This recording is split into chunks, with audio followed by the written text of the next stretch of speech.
Nah, gue mau bahas bisnis lu yang baru nih, Dok. Kan kemarin Gimana? waktu gue DM lu, kayaknya Hmm? kapan ya gue DM lu, kayaknya udah lumayan lama. Pokoknya belum ada bisnis ini. Nah, lu bilang kayak, oh ya, gue mau start bisnis baru nih, gitu. Ah, Nah, kan sekarang udah tahu nih bisnis barunya Do Spices. Boleh ah, cerita nggak, Dok, dari awal kepikiran idenya Do Spices itu dari mana? iya.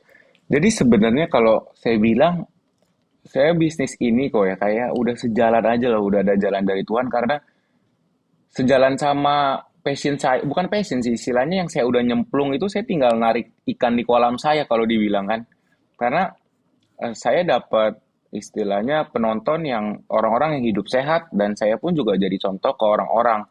Dan di situ saya kepikirannya tuh karena pas lagi saya diet itu saya mikir kok pas masak tuh gak susah ya. Udah kita capek-capek Hmm, potongin dada ayam, terus abis itu cuci dada ayam, belum lagi kita kayak ngulek bumbu perbumbuan gitu loh, bawang putih dan lain-lain.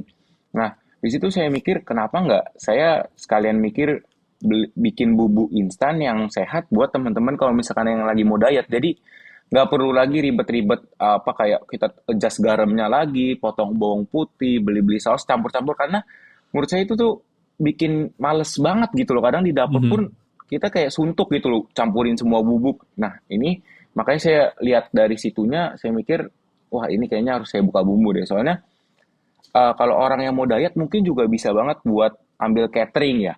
Mhm. Itu termasuk saingan bis saya. Tapi kan saya mikir kalau misalkan orang semua yang ambil buat ambil catering, berapa banyak sih orang yang mau keluarin budget untuk catering? Karena catering sendiri pun itu kalau bisa dibilang murah, nggak juga. Kalau saya pun Mhm. juga disuruh ambil catering, saya juga belum tentu mau ngambil gitu loh. Kadang juga porsinya sedikit dan lain-lain. Mendingan saya masak sendiri lebih puas. Nah makanya disitulah saya ambil peluang dan saya lihat oke nih kalau misalnya saya jual bumbu kayak gitu sih. Jadi kayak sejalan aja sih kalau maksudnya pas gitu loh. I see, I see. Ini Nah, bisnis pertama lu, Dok? Enggak kan ya? enggak, dulu dari umur 16 itu udah mulai sih. Oh, dari umur 16 lu udah mulai bisnis? Bisnis Ah, apa itu?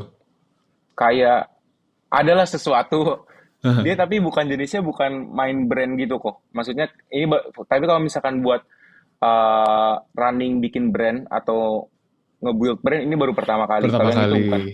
I Jadi see, I kayak see. retail online shop juga lah istilahnya. Berdagang lah ya dulu berarti bisnis pertama lu ya. Terus Dos Spices, berarti 5 bulanan ya, Dok? Iya, mau 4 bulan setengah lah.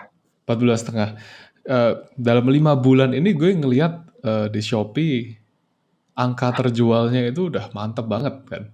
Hampir 10.000 terjual, 9,9 ribu gue terakhir lihat. Mungkin Nah, besok udah 10.000 gitu kan. nah. Kok bisa, Dok? Kok bisa dalam 5 bulan lu punya satu produk yang bisa terjualnya selaku itu?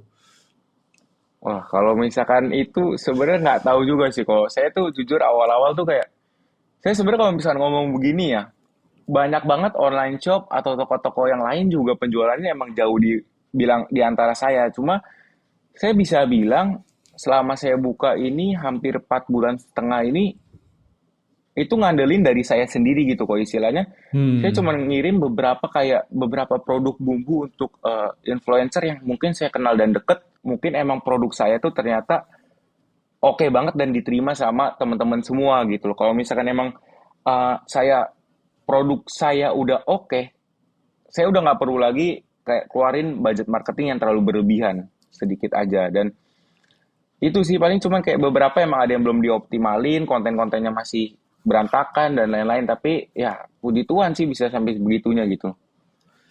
eh, gue mau clarify, 4,5 bulan lu bisa punya produk yang 10.000 plus terjual itu impresif banget sih, Dok. Jadi kayak jangan jangan minder atau ngelihat online shop lain yang lebih lebih eh, gede penjualannya. Yang lu lakuin ini menurut gue udah hebat banget sih. Maksudnya gue sendiri kan juga punya brand Hmm. online.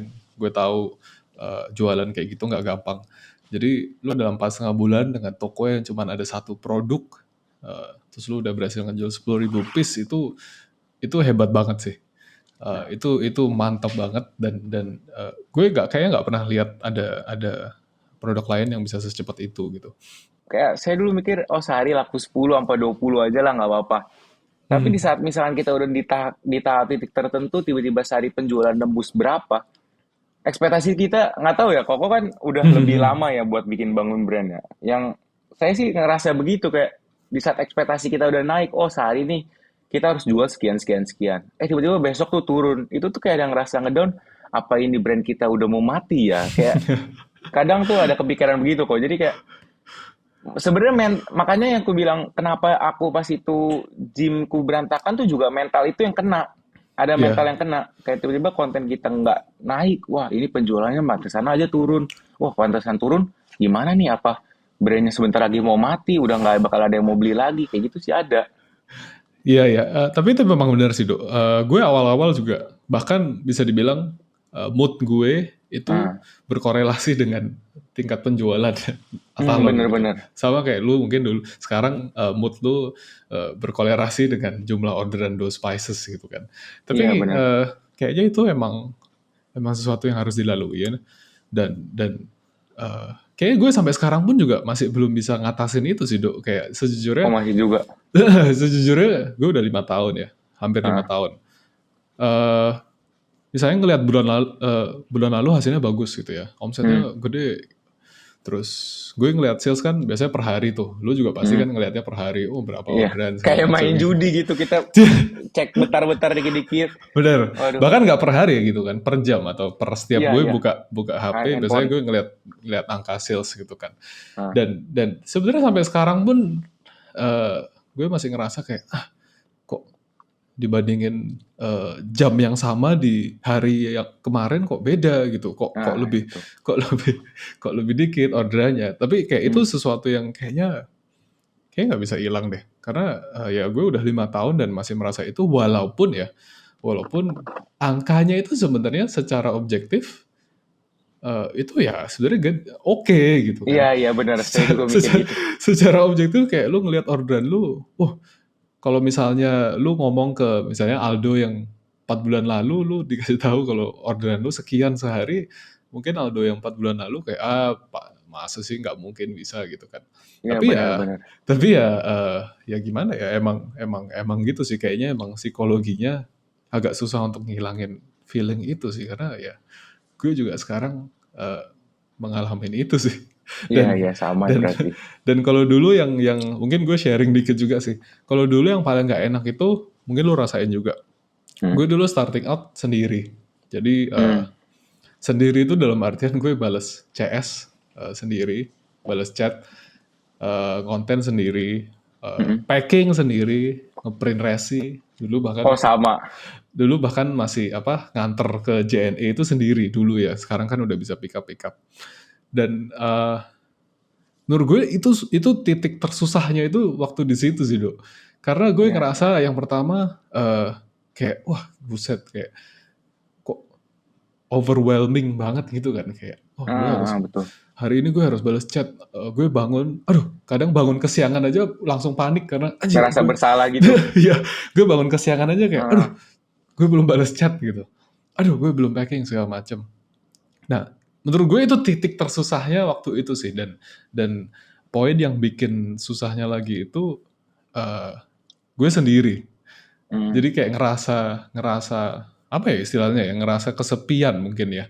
Karena Betul, betul. dulu gue kan, sebelum bisnis kan kerja di perusahaan, ya perusahaan biasa gitulah. Kayak lu Hmm. ngantor itu setiap hari ada temen.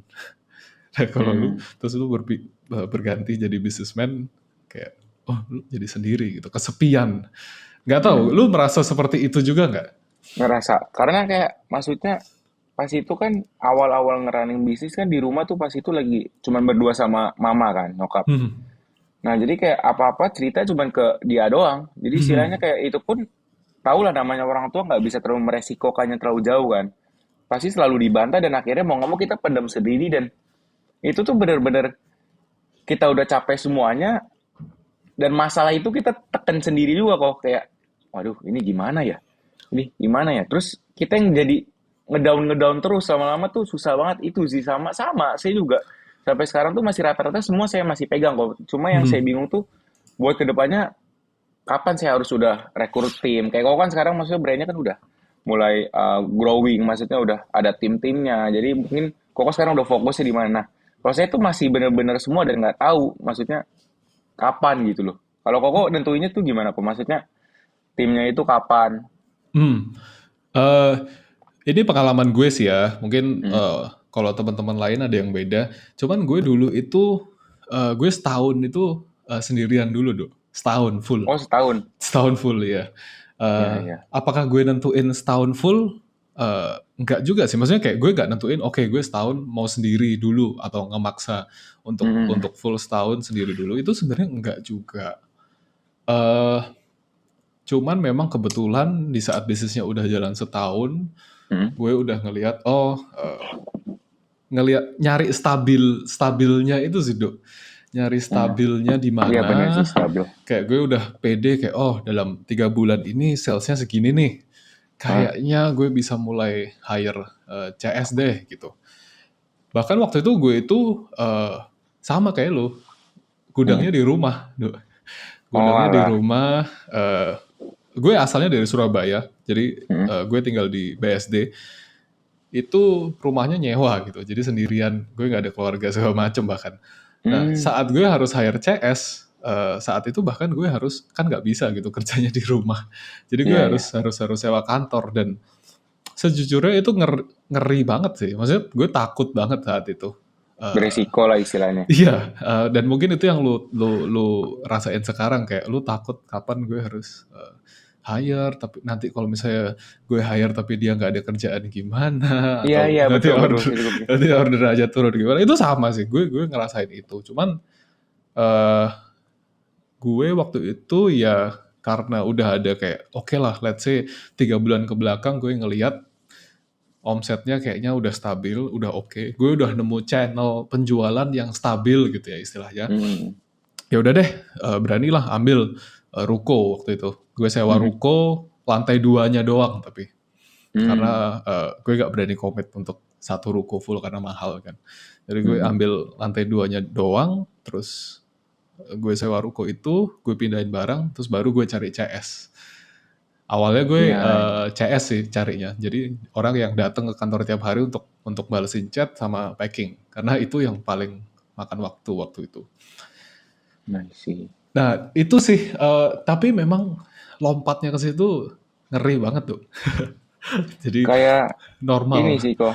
Sebenarnya kalau misalkan untuk itu apa masalah omset, profit tuh juga sebenarnya kita udah pikirin. Tapi yang bingungnya itu yang tadi decision kayak, oh kita harus ambil gak ini? Soalnya takutnya bulan kedepannya orderan turun kayak sayang Mhm. banget mereka kerjanya jadi juga nggak ada itu sih sebenarnya Mmm, sama yang saya juga pikirin tuh kayak terus juga masih belum tahu nih setiap tim kayak tim marketing atau tim-tim yang lain tuh tugasnya bakal ngapain aja sih. Jadi mhm, saya nggak ngerti di situnya. Paling ya itu harus masih banyak belajar. Jadi makanya selama sejalan bisnis itu saya cuman emang sekedar cuman ngeblas ke teman-teman doang dan emang banyak followers yang mau aja dan mampir ke profil visit ke Instagram terus lihat akhirnya tertarik dan nyoba beli sebenarnya. Makanya ya doain aja semoga harapan saya sih sebenarnya semoga bumbu saya juga bisa maksudnya bisa growing itu yang benar-benar kayak brandnya dikenal benar-benar semua orang dan udah mulai punya tim yang gede gitulah istilahnya kayak mhm. Atalon gitulah.